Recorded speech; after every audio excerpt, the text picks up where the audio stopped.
In this presentation, I will discuss the basics of the high availability clusters designed to provide protection against both hardware and software failures for MQ applications running on an OS 2200 server.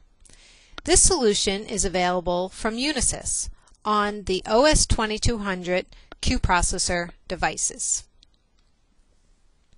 Here is the network overview for the OS 2200 QProcessor. The QProcessor fits into a new or existing OS 2200 complex. For high availability, you will want two QProcessor devices.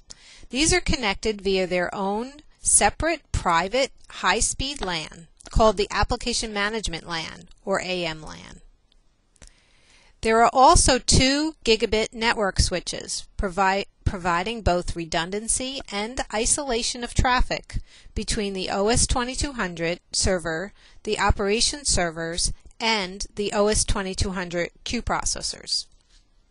There are provisions to add user-supplied external storage, which are connected to both OS 2200 QProcessors. The existing maintenance LAN for the OS 2200 or MLAN is not affected with the addition of the new QProcessor devices. As we can see, the Application Management LAN is composed of 2 pieces, the Management section and the Application section. The Management section is used as a secure connection from the OS 2200 QProcessor for management. The system software uses the Management LAN to install MQ software on the QProcessor. If UNX is used from the OS 2200, it uses the Management LAN for access. ICadmin is a tool run on the OS 2200 partition to verify both network connections and monitor QProcessor processes. The Management LAN is also used as a secure connection to the Operation Server Sentinel. Consolidated alerts are sent up to Operation Server Sentinel for management. The Administration Console is a GUI application which is used to manage the QProcessor. This can be run from the Operation Server Sentinel over the management portion of the LAN. Each cluster node or each OS 2200 QProcessor that participates as a cluster node will have a static management address. The application access point is used as a secure connection to the OS 2200 partition for MQ applications. This application address will float between the cluster nodes as required when failures occur. The public LAN is optional and is used if you have MQ clients coming into the OS 2200 QProcessor from the public LAN. All ports are closed by default. They are protected via a firewall on the QProcessor device. The public address, if defined, will also float between the cluster nodes as required when failures occur. Now let's look at redundancy in the OS 2200 QProcessor device. The OS 2200 device is a 1U SR1500 hardware, as shown here. There are several redundant components built in. There are 2 ports for the AM LAN. They are bonded together in software. If there's a failure on one of the ports, the other one will take over. The application traffic will continue and will not notice the failure. There is a dual port fiber channel HBA, which is used to connect to external storage. The external storage will house MQ data and logs. There are dual rotor fans equipped in the QProcessor device. The system software is located on software-rated disks. If one disk fails, the other continues to process applications, and applications continue to run seamlessly. Other non-redundant parts are protected when the OS 2200 QProcessor is configured as an HA cluster. First are disk failures. Disk failures are already protected by software RAID.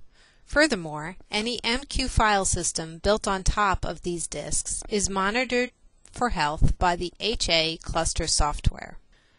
Even though most network failures are covered by the redundant hardware incorporated into the QProcessor device, the redundant ports and switches, the interfaces can be added as a cluster resource. If the redundant hardware both fails, the cluster will then take over and make sure that the network becomes available by starting resources on the other node. If a power failure occurs on one cluster node, the HA cluster software will notice the power failure and make sure all the resources that were once running on that device are restarted on the other. As we have said, many of the hardware components are built for redundancy. This is built in to provide you with higher availability. The HA cluster software will monitor several components for health, including the queue managers, trigger monitors, listeners, brokers, channel initiators. If any of these components fail, the cluster will restart them, providing higher availability. Various components are identified as cluster resources, as we see here. By identifying a software component as a cluster resource, the cluster monitors these components for health. The cluster software can start and stop all cluster resources as needed. Once under cluster control, you can use the Administration Console GUI Manage HA module to manage these resources. By using the GUI interface, you can see the status, any previous failures.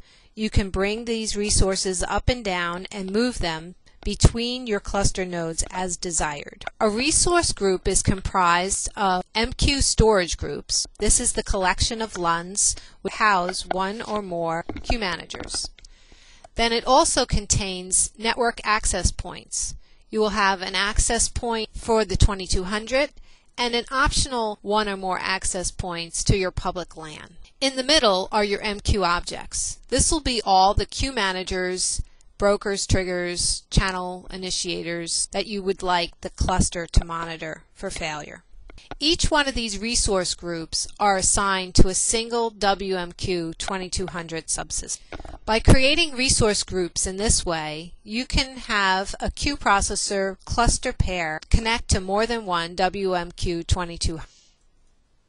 Here we see the resource group with its network access points, file systems, and queue managers. In this case, queue manager 1 fails. The cluster detects it, it stops all associated QM objects, and then restarts it. Clients who are accessing that queue manager may notice the failure, but then it's immediately restored.